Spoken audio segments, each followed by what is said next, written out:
माझं नाव सिया दिनेश राऊत. आम्ही जिल्हा परिषद निवासस्थानमध्ये राहतोय. आमच्याकडे सर्वात पहिले तर लाईट आणि पाण्याची आणि रस्त्याचे 3 महत्त्वाचे सर्वात मोठे प्रॉब्लेम आहेत, जे सॉल्व्ह करायला पाहिजे. आम्ही सीओ साहेबांकडे गेलो अर्ज घेऊन. सीओ साहेबांनी आम्हाला सांगितलं की वंजारी मॅडमकडे जाऊन भेटा. आम्ही कार्यकारी अधिकारी यांना जाऊन भेटलेलो आहे, पण कुणीही अजूनपर्यंत पाहणी करायला आलेलं नाहीये. पूर्ण हे झाडं पावसाच्या वेळेला पडून जातात आणि पावसाच्या वेळा पडल्यानंतर जर एखाद्या झाडी म्हणजे कोणाच्या जीवाची हानी होऊ शकते. लहान लेकरं खेळतात. तुम्ही थोडासा आजूबाजूला कॅमेरा फिरून पाहिला तर तुम्हाला झाडं कापलेले बाजूला ठेवलेली दिसतात. घराच्या मागे पूर्ण नाल्या ज्या आहेत, पूर्ण मागच्या नाल्या पूर्ण पडलेल्या आहे. मोठे मोठे साप निघतात. ब्लॉक्सचं काम 6 महिने कंप्लीट झालेले नाहीये अजूनही. ते ब्लॉक्स पूर्ण उखरलेले आहे. हे रस्ते पाहून घ्या तुम्ही, किती बेकार झालेले आहे रस्ते. लाईट नाहीये. लहान लेकरं लहान रात्रीला कसे खेळतील. पाण्याची तर खूपच म्हणजे पाण्याची तर एवढी बेकार समस्या आहे आमची की कंटिन्यू पाणी भरावं, दिवसभर पाणी भरत राहावं लागते. नळ आले की दिवसभर पाणी भरत राहावं लागते. 2 क्वार्टर मिळून 1 नळ आहे. वादावादी पण खूप जास्त होते, कारण की ऍडजस्टमेंट किती करणार आहे करून करून. 2 लेडीज जर ऍडजस्टमेंट करतोय म्हटलं हो ठीक आहे, पण पाणी ते मूलभूत गरज आहे ना. पाण्यामुळे कसं काय सुरळीत काहीच नाही होऊ शकत ना. पाण्यामुळे सर्व ठप्प होऊन जातं. सगळ्यात महत्वाचे 3 प्रश्न पाणी, रस्ते आणि लाईन. बाकी तर आहेच आहे ना. मेंटेनन्स दर महिन्याला घेतलं जातं. मेंटेनन्स घेतल्यानंतर त्याचं काही म्हणजे आम्हाला अजूनपर्यंत हेच मिळालेलं नाहीये. मी दीपा गजगाटे, मी जिल्हा परिषद निवासस्थान इथे राहते. सगळ्यात महत्त्वाची समस्या म्हणजे एकतर पाऊस खूप सुरू झालेला आहे, त्याच्यामुळे खूप वारा वादळ असतो, झाडे पडतात, कचऱ्याची खूप मोठ्या प्रमाणात साठवणूक होते.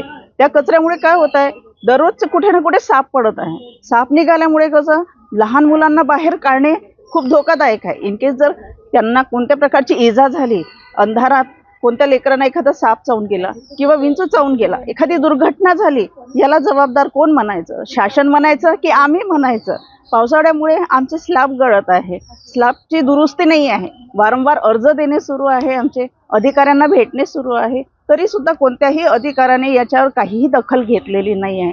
आमची फक्त मोठ्या अधिकाऱ्यांना एवढीच मागणी आहे की आमच्या समस्या दूर कराव्या, रस्त्याची दुरुस्ती करावी, पाण्याची सोय लावून द्यावी आम्हाला. तसेच आमच्या क्वार्टरची जी नादुरुस्ती आहे आणि कचऱ्यासाठी नाही का वारंवार आम्हाला नाही काय खूप साऱ्या अडचणींना तोंड द्यावं लागते. रोजचे साप निघणे किंवा त्याच्यामुळे नाही का एखादी दुर्घटना होणे, हे टळलं पाहिजे. यासाठी थोडंसं शासनाने आमच्या मागणीकडे लक्ष द्यावे, एवढीच आमची मागणी आहे. नमस्कार, मी सुषमा संजय गोत्रे, जिल्हा परिषद क्वार्टरला राहते इथे. आता 8-10 महिन्याच्या आधी वॉल कंपाऊंडचं काम झाले मागच्या साईडनी, त्याला पूर्ण तडे गेलेले आहे आणि त्याच्यामधून पण साप, मोठे मोठे उंदीर पण येतात आणि ते मोठे मोठे दर पण करतात. ते छोटे छोटे मुलं खेळतात तिकडे मागे वगैरे, तर त्यांना भीती आहे सापाची वगैरे, विंचू वगैरे. त्याच्यामुळे